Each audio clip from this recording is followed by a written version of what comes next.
जो है उसका डिस्प्लेसमेंट कितना है। आपको बताया था कि ये सर्कुलर पाथ है, डायमीटर है डी, सेंट्रल पॉइंट O है, स्टार्टिंग पोजीशन O1 है।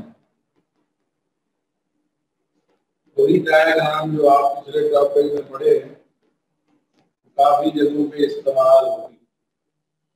पार्टिकल P है जिसने अपनी रोटेशन O1 से स्टार्ट करनी है। ये पार्टिकल P है, रोटेशन O1 से स्टार्ट कर रहा है।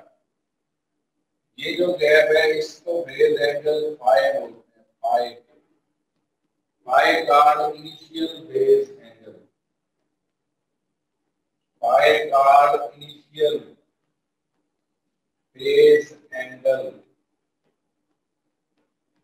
फाई क्या डिस्क्राइब कर रहा है कि फाई ये बता रहा है कि O1 से P गैप कितना है। जितना फाई ज्यादा होगा उतना गैप O1 से P ज्यादा होगा। फिर P से P डैश आए तो नया फेज एंगल है वो है थीटा। इस फेज एंगल थीटा को सेकंड फेज एंगल कहते हैं। थीटा का सेकंड फेज एंगल, फाई का initial phase angle and theta का सेकंड फेज एंगल। अब जब आप डिस्प्लेसमेंट की इक्वेशन लिखते हो x equals to x naught sine of, इसको ये लिख सकते हो phi plus theta, phi plus theta.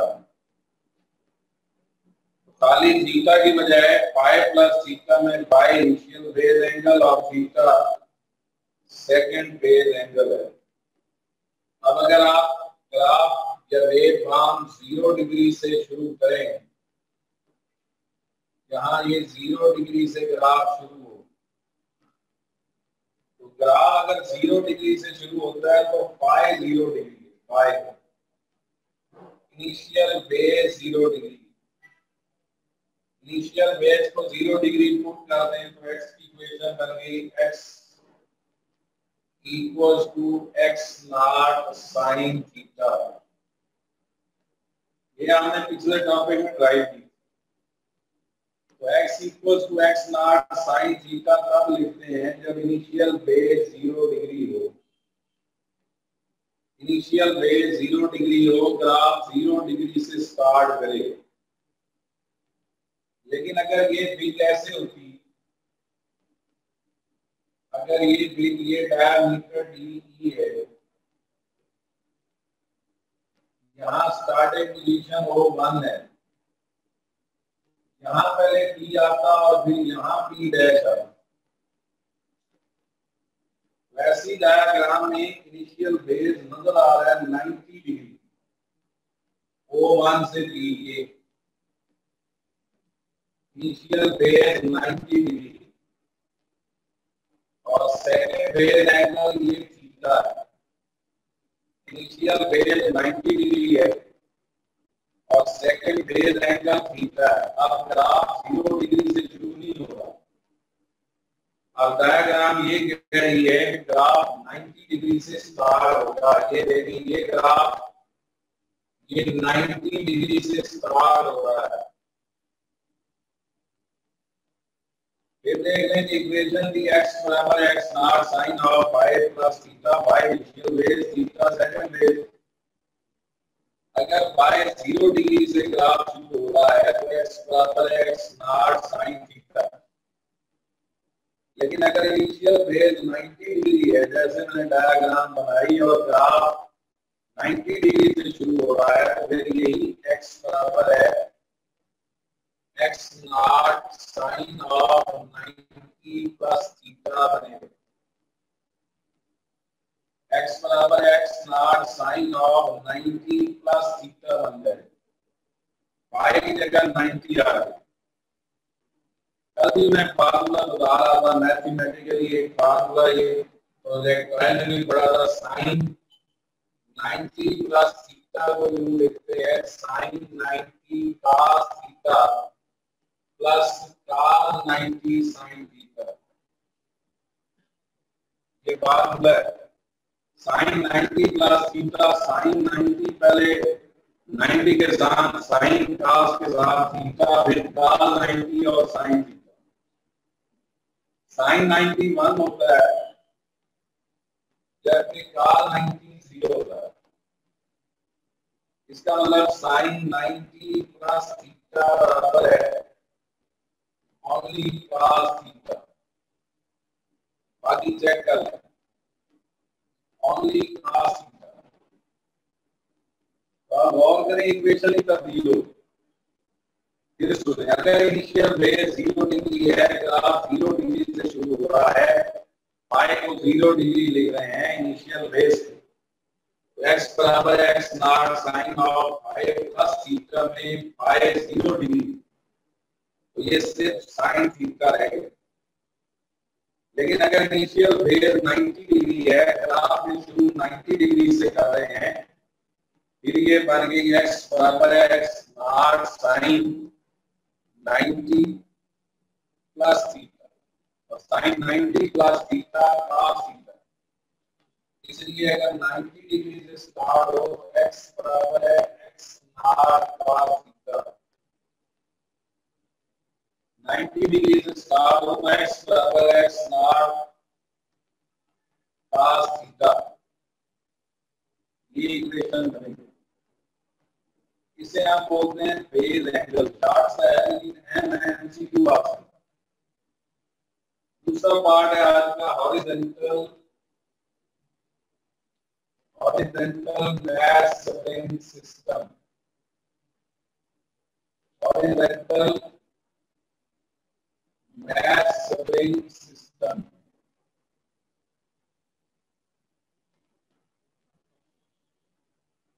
एक ही शॉर्ट टाइप है, थ्योरी का सवाल नहीं है। थ्योरी का भी सिर्फ एक ही सवाल है, simple harmonic motion and circular motion.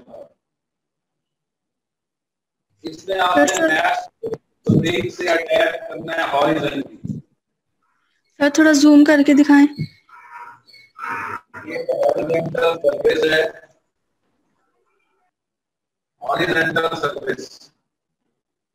ये बेटा स्प्रिंग है और स्प्रिंग के साथ मैश एम अटैच है।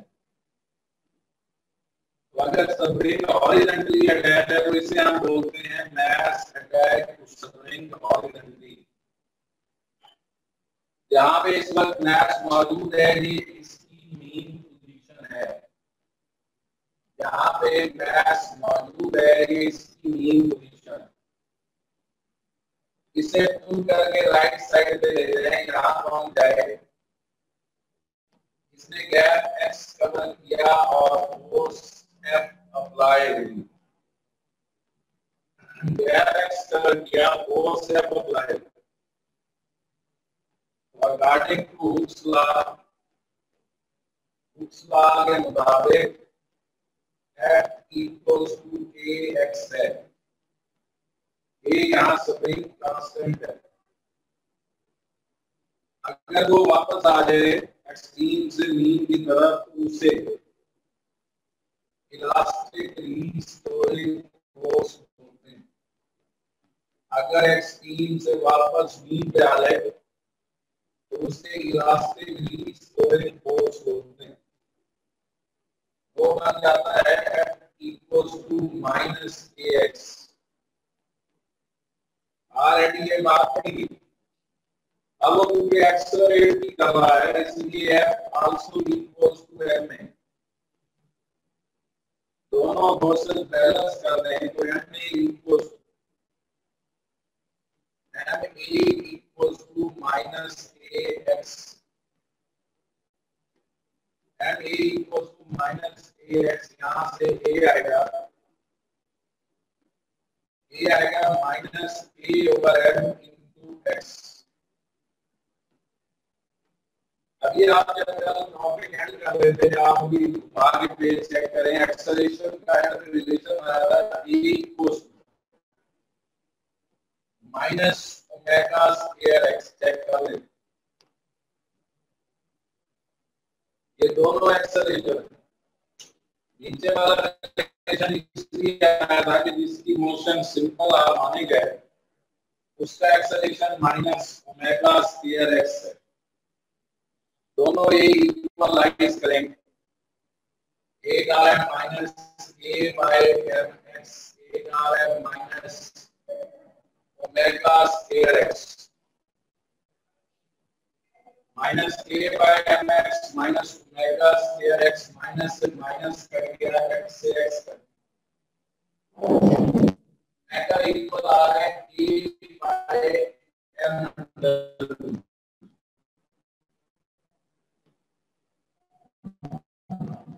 बड़े ध्यान से रखना, इसे कहते हैं angular frequency in terms of mass spring system. Omega यहाँ a by m under root आता है। 5वें चैप्टर की एंगुलर स्पीड थी 2 पाई ओवर t। 7वें चैप्टर की एंगुलर फ्रीक्वेंसी थी 2 पाई m। यहाँ पे ये कहलाती है angular frequency, angular frequency in terms of mass spring system। Angular frequency in terms of mass spring system। ये आपने इस कैलकुलेशन से ओमेगा फाइंड किया। इस ओमेगा से पहला रिलेशन आपने डिस्प्लेसमेंट का पढ़ा, x बराबर है x naught sine of omega D. ये थीटा को आप ओमेगा डी कहते हैं, साइन थीटा और थीटा को ओमेगा डी कहते हैं।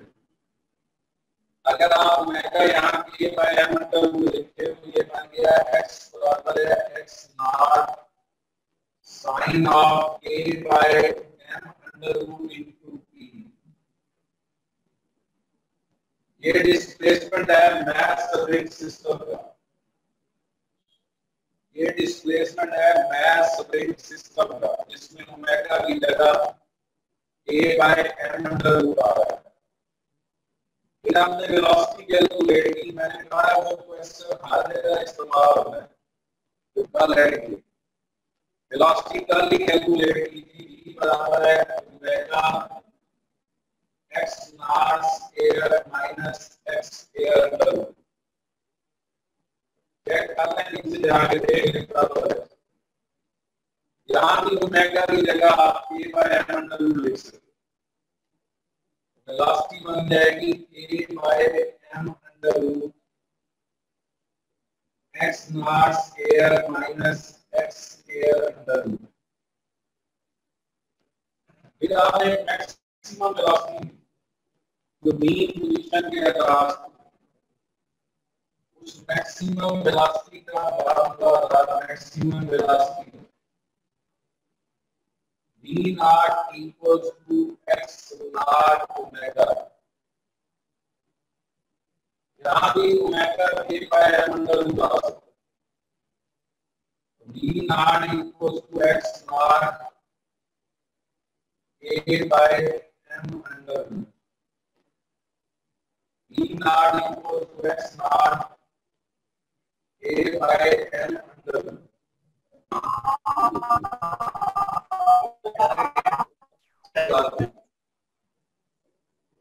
पहले हम बात करेंगे f बराबर है kx, f बराबर है माइनस kx, f बराबर है m में दोनों बराबर किए, k आया minus k over mx। a को हमने माइनस ओमेगा स्क्वायर x भी लिखा है, दोनों बराबर किए, ओमेगा आ गया k by m under root.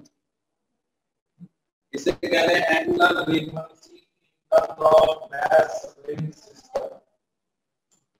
पहले डिस्प्लेसमेंट की इक्वेशन में sin थीटा की जगह ओमेगा डी, ओमेगा की जगह k by m under root.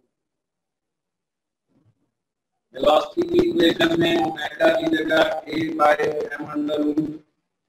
Maximum velocity की इक्वेशन में x नॉट ओमेगा, ओमेगा की जगह है k by m under root. ये रिलेशन है जो इसको रिलेट कर रहे हैं। आगे बढ़े। आगे हमने चैप्टर 5 में पढ़ा कि जब 1 रेवोल्यूशन हो तो एंगुलर स्पीड कितनी है। 2 पाई ओवर कैपिटल टी। ऐसे तो थीटा और टी होता है, ओमेगा जिन्होंने चैप्टर 5 पढ़ा है मुझे पता है कि ओमेगा थीटा और टी है, लेकिन बात रेवोल्यूशन के थीटा 2 पाई और स्मॉल टी कैपिटल टी बन जाता है। स्मॉल टी टाइम मीडियट होता है और कैपिटल टी टाइम पीरियड होता है। पानी का टेस्ट होती है पहला क्वेश्चन दूसरा, इसलिए जब मैं ये ओमेगा 2 पाई और टी लिख रहा हूं तो यहां से टाइम पीरियड क्या है, टाइम पीरियड आ गया 2 पाई ओवर ओमेगा, जो अभी ओमेगा माइनस दिया है यहां लिख सकते हैं, यहां लिख दें 2 पाई ओमेगा की जगह m over a under root, ये डिवाइड हो रहा है ऊपर ले जाए ऊपर ले जाए तो टाइम पीरियड बन गया 2 पाई ओमेगा था a by m under root, ये ठीक है, ऊपर जाएगा तो फिर m over a under root 9 में थोड़ा होगा 9, इसे कहते हैं time period of mass attach to supplying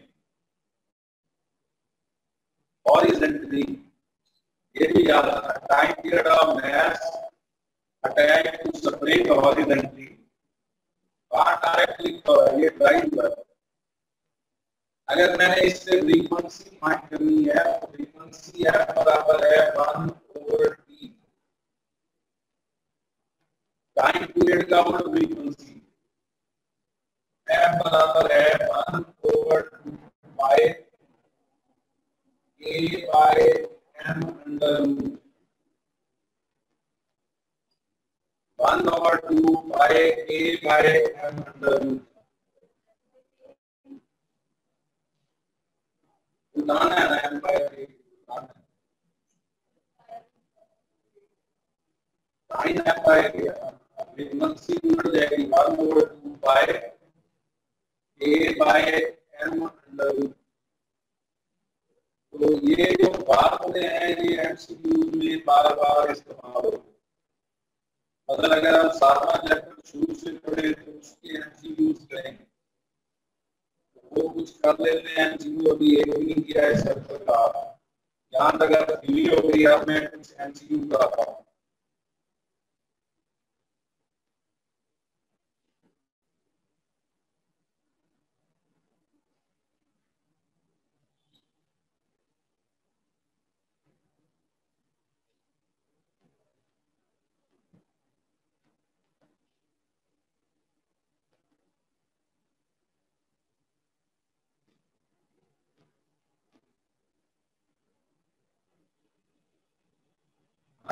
सबसे पहले आपने डेफिनेशन पढ़ी,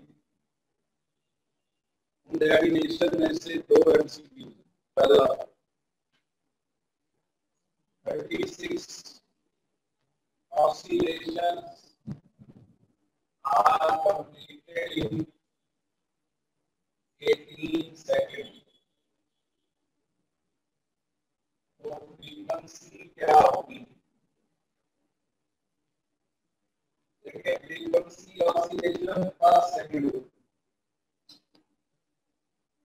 ऑसिलेशन पर सेकंड, तो आपने ये ध्यान रखना है कि 18 सेकंड में 36 ऑसिलेशन है, 1 सेकंड में क्या रहेगा, यूनिट मैथ बताएं, 18 सेकंड में 36 ऑसिलेशन है,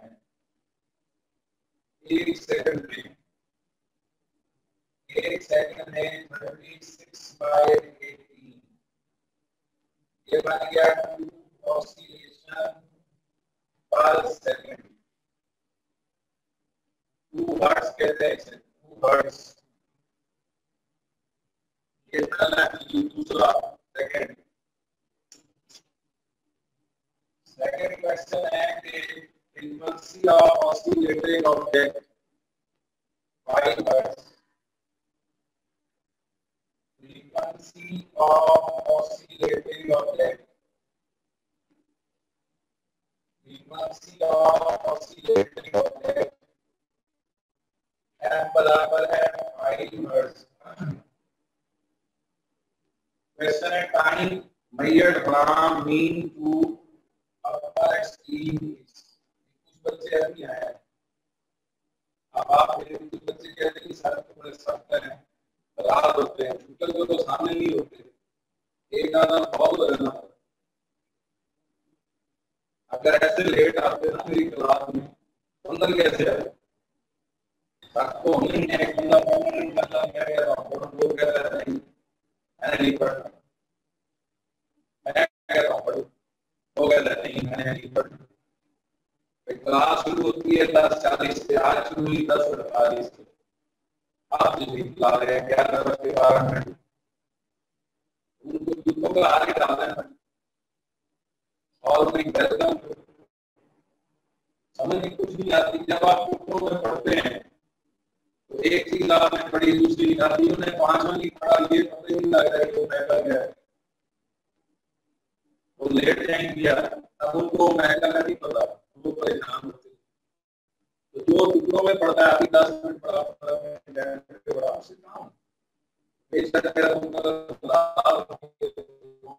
उससे काम तो ये है कि आपको मैंने 10 का 7 में से 11 याद कर, अगर मुझे 7 में से 11 याद आता है मैं चैलेंज करता हूँ पूरा पेपर हो जाता चॉइस के साथ, सिवाय 4 आंसर कुछ करने को। 50% है नहीं करते आप आएंगे पीछे निशान दबा है, आप आए ना कि 5-4 तो हाँ, लेकिन आए तो आप है, इनको हम आपकी तरफ से वेलकम करते हैं। अब उनके लिए मेरे पास एक गिफ्ट होता है जो लेट आता है, मैं उन्हें गिफ्ट पेश करता हूँ, वो है बहुत फिटे में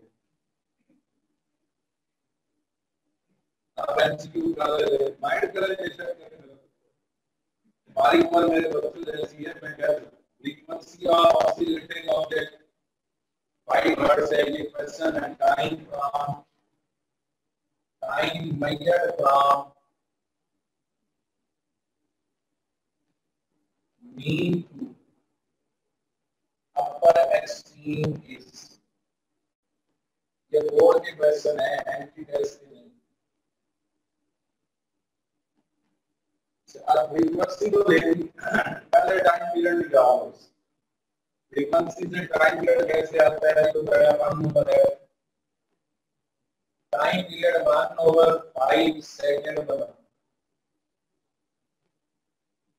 अब फिर उसने यही पूछा था नहीं, अगर उसने पूछा होता टाइम फॉर 1 वाइब्रेशन तो ठीक था, पढ़ो उसने क्या पूछा, time measured from mean to upper extreme. आपकी क्लास के लिए याद है कि मीन से अपर एक्सट्रीम P/4 होता है। पहला क्वेश्चन यही पढ़ा था, पहला चेक कर लें। दूसरे में पढ़ा था mean to upper extreme T/4, upper to mean T/4, mean to upper T/4, mean to upper T/4 T हमें पता है कितना है, 1/5 क्रॉस ये वाला और 1/20 0.05 सेकेंड आंसर। तीसरा क्वेश्चन ये है कि spring cut into 2 equal parts, तो spring constant of each part क्या होगा? Spring cut into 2 equal parts, spring को काट दें 2 हिस्सों में, एक जैसे 2 हिस्सों में, spring cut into 2 equal parts, spring constant of each part will be,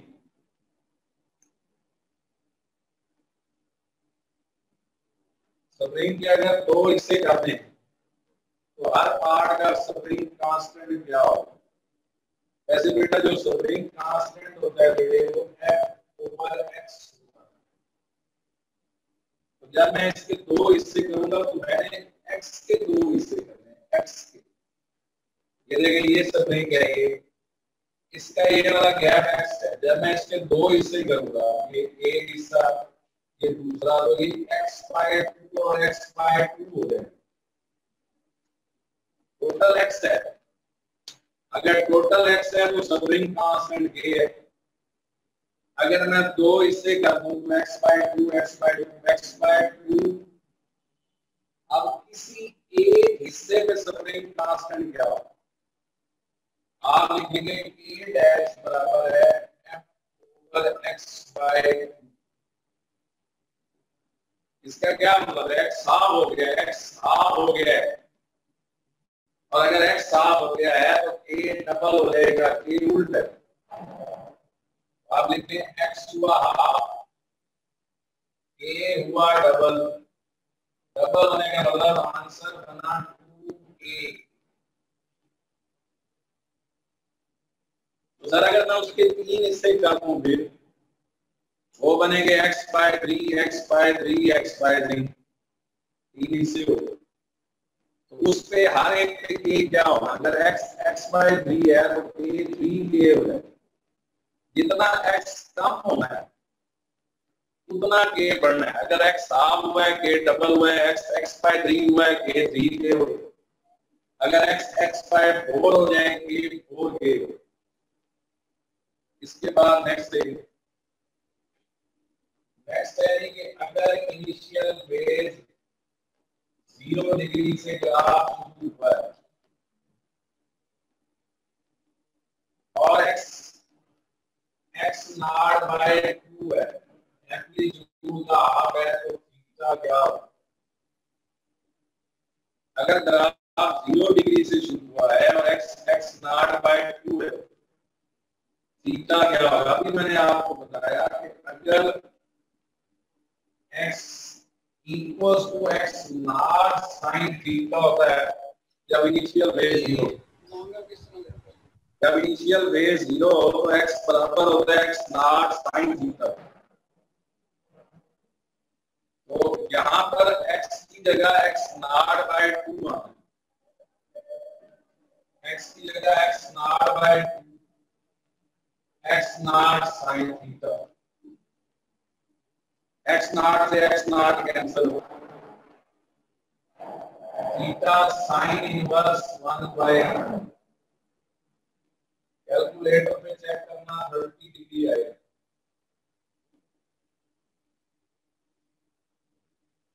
अभी एमसीक्यू का टाइम नहीं होता, आपने सिर्फ पढ़ाना है, अभी चलो ज्यादा चैप्टर कर लें तो वरना अल्हम्दुलिल्लाह हर चैप्टर के 100 हो सकते हैं।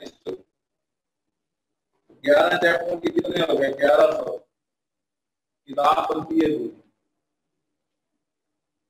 अगर हम इसकी शेप तब्दील कर और हम ये कहें यही एमसीक्यू दें और ग्राफ शुरू कर दें 90 डिग्री से,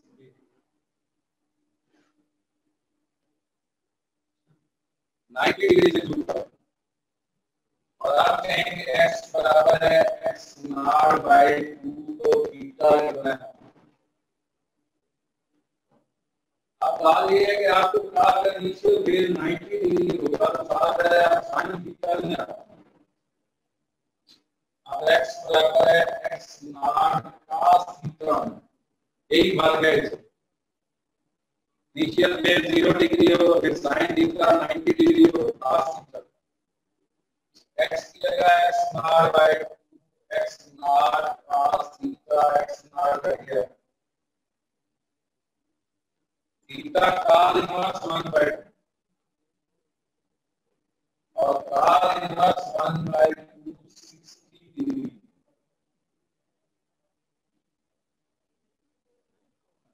बाकी चला कल जाए, कल मेरी कुछ 10:40 में क्लास शुरू।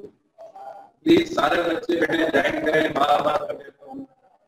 अच्छा बच्चा कोई है जो सीनियर की बात समझे, मैं आपसे चैलेंज करके कह रहा हूँ, आप चैनल से कह रहा कर लें, आपकी थ्योरी पूरी, आपके एमसीक्यू कुछ रह जाएंगे, शार्ट कोर्स भी रह जाएंगे, 80% पेपर अच्छा हो जाएगा।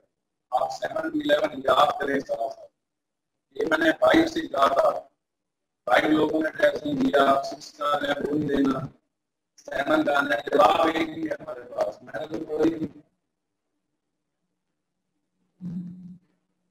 हालांकि जब आप बच्चे बैठे हैं जिनमें 4 पहले जब पढ़े थे, 5 शुरू हुआ तो मैक्सिमम का रहा, उसका बात वाला कि 5 का टेस्ट देंगे, आप 2 बच्चों ने दिया है, बाकी क्या है फिर याद है उनका हाल क्या है।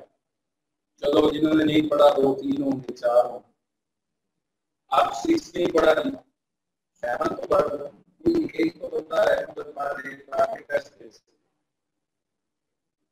यार से कोई एक चैप्टर भी याद हो जाएगा तो फायदा है ना होने से कोई फायदा नहीं। इसलिए रेगुलर क्लास अटेंड करें, टाइम पे आए, कोई इतना बड़ा बाबा क्लास गुम हो जाता है अगर आप